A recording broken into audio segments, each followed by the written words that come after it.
Hey, I'm JD Frost. Welcome to the Accountability Show. Please like, subscribe, turn on your notifications so that you know when every single episode drops of the Accountability Show. We are talking this whole last, a year on how to grow a firm accounting foundation in your business. And not only accounting foundation, but also grow and scale your business. And in these episodes, last week we were talking about how to incorporate core values into your business and how to hire the right people and how core values are an important part of that. I've got Nic Elliot here with me again for this episode, and we're talking about what happens when you actually hire the person. Holy crap, what do I do now? Like, what has been the biggest difference as a part of our hiring strategy when we bring somebody on?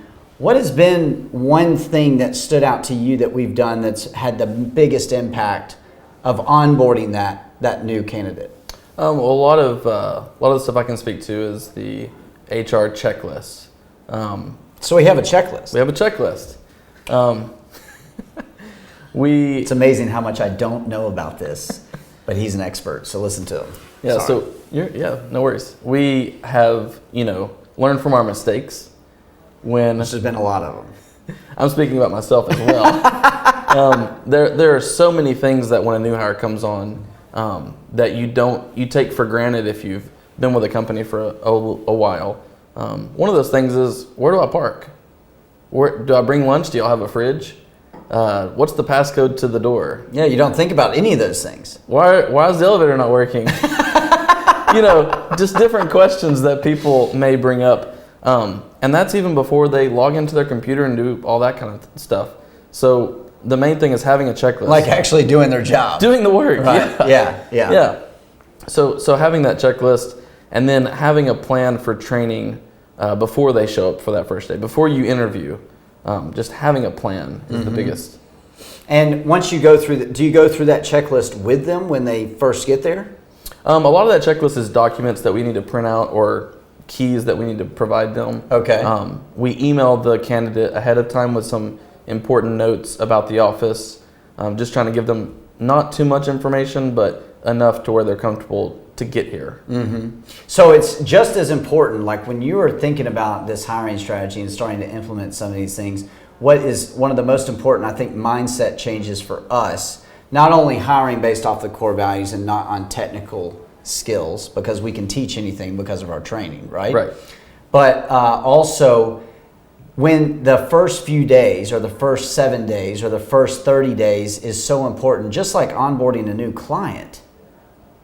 I mean, the team members are more important than actually a client. At the end of the day, it really is. And that's a big mindset shift that we are focusing so much on our team and how they get incorporated into our everyday business and how much time we spend on that. It's a lot. A lot. But it's extremely important. It's very important. It's very important. Because we know that turnover is so expensive.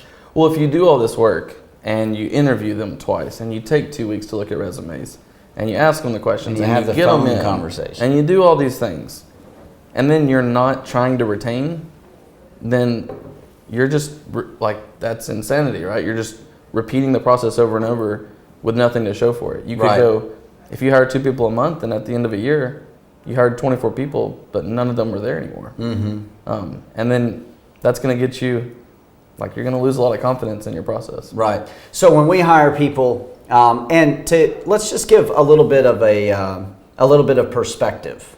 Okay. What was our turnover rate? Do you remember? It's okay if you don't remember the exact number. 3 years ago, or 2 years ago.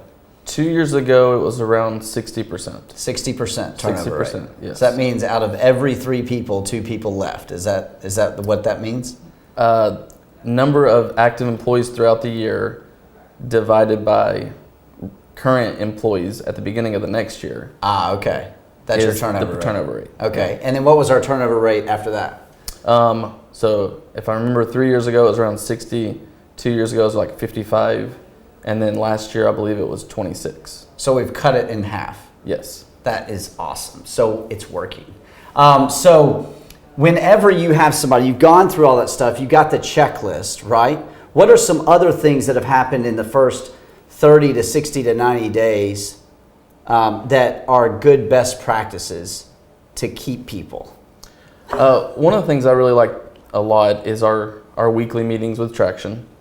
Right. We're talking with our employees. We're giving them an opportunity 3 times a week, 30 minutes, to just talk about their previous experiences, hear other people be open about things that they've not appreciated in the past at maybe other companies, or concerns they brought up here that they can show that we fixed.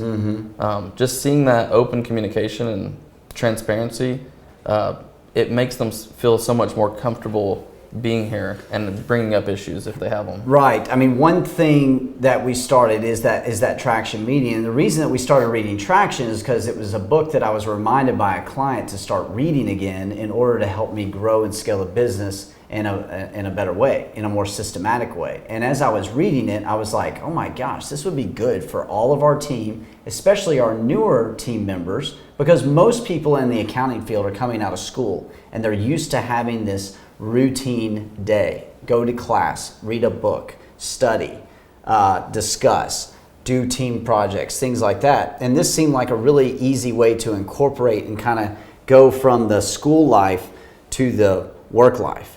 And so when we started to incorporate this, we were meeting every single day, right? At first. I believe, Wasn't yes, it every day at 8:30? Yes, for the whole company. For the whole company, right, yeah. But what we did was we started to incorporate this into 3 days a week, and it has had a significant impact, because what's cool about it is now we're following this book called Traction, which I highly, highly recommend. I don't care what kind of business you're in, read that book and implement it and start to read it with your team on a regular basis, so that it starts to promote these conversations that you normally wouldn't have, and it doesn't even have anything to do with accounting. And I think what you said is key. Read it with your team. Yes. If you tell your team to go out and read it, they're either going to do it or they're not going to do it. But if you're reading it They're with not them, going to do it at all. Yeah.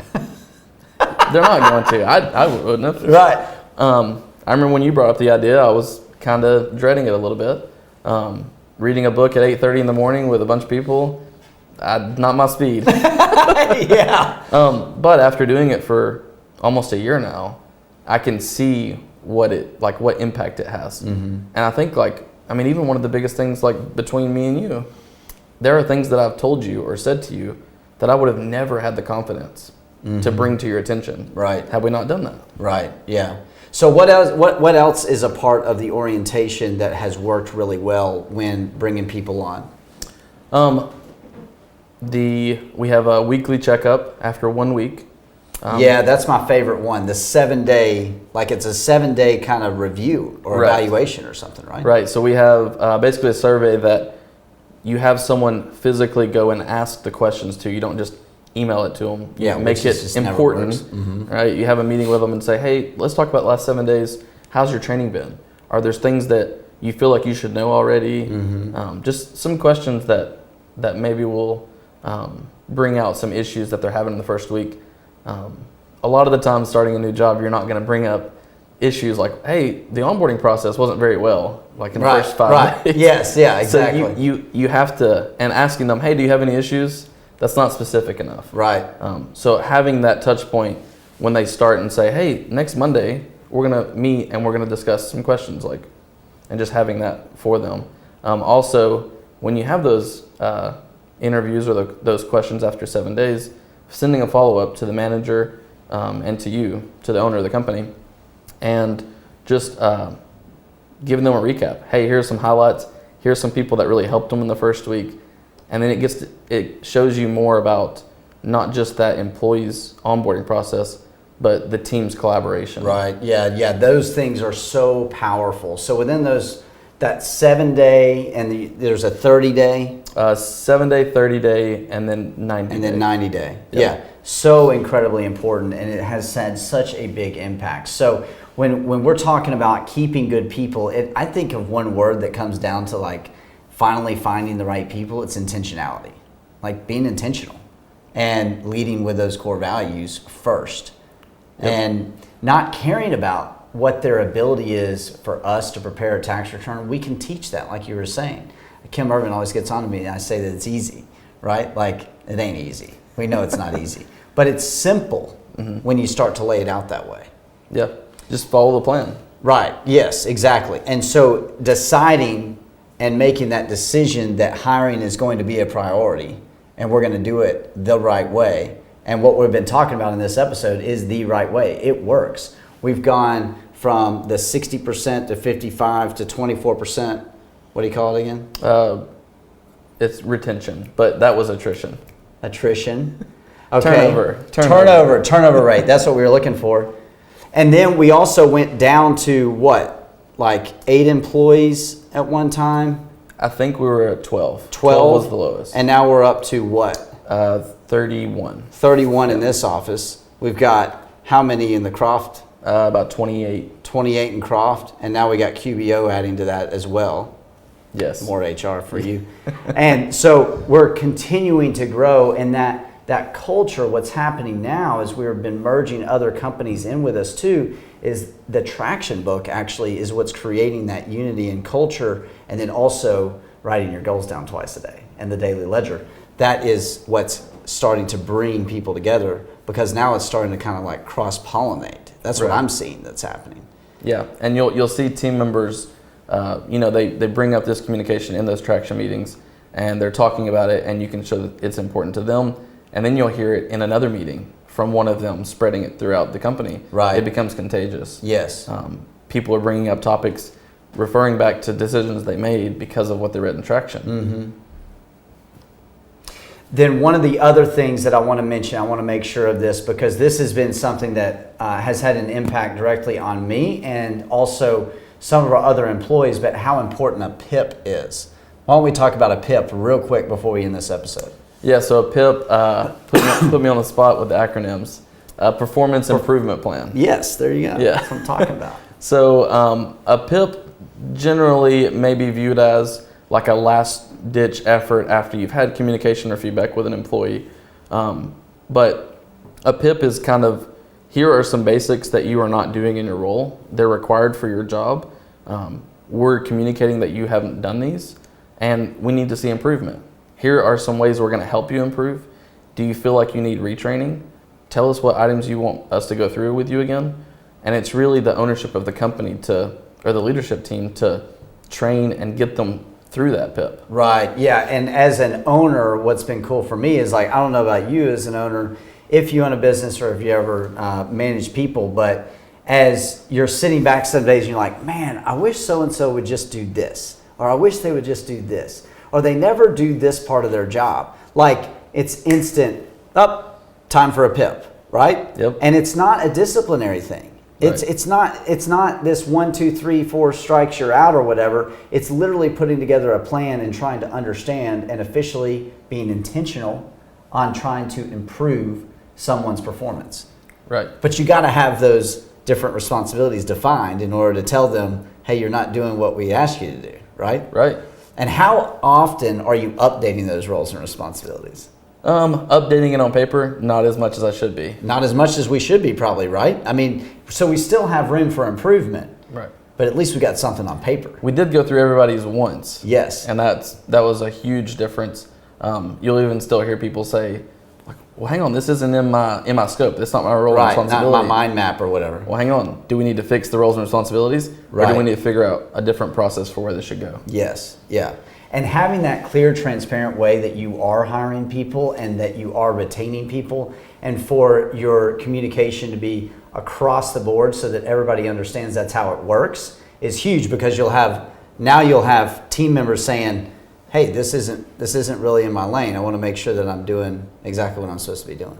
So They start to hold each other accountable too. Right. And if you go over that PIP with somebody and they don't seem to want to fix what they're doing or change their behavior, a lot of the times they will make the decision for you, and that shows you that that's not somebody you needed to try to keep anyways. Right, exactly. Yeah. Awesome. Well, thank you so much. I appreciate it, Nick. Thanks for being on this episode, man. Thank you. It means a lot to me that you're willing to jump in here and just start talking about all this stuff, because he's done an incredible job and continues to do an incredible job with his whole team, and has helped us develop an amazing culture at JD Frost & Company and Croft as well. So I hope that you're learning a lot from these different steps that we're talking about, creating a firm accounting foundation in your business. And make sure that you like, share, and subscribe to the channel. I want to get some more subscribers. How many we got? 50 something. 250. That is awesome. Let's get up to 1,000 subscribers. Come on. But thank you so much for watching the Accountability Show. I'm JD Frost. I really appreciate the support, and we'll see you on the next episode.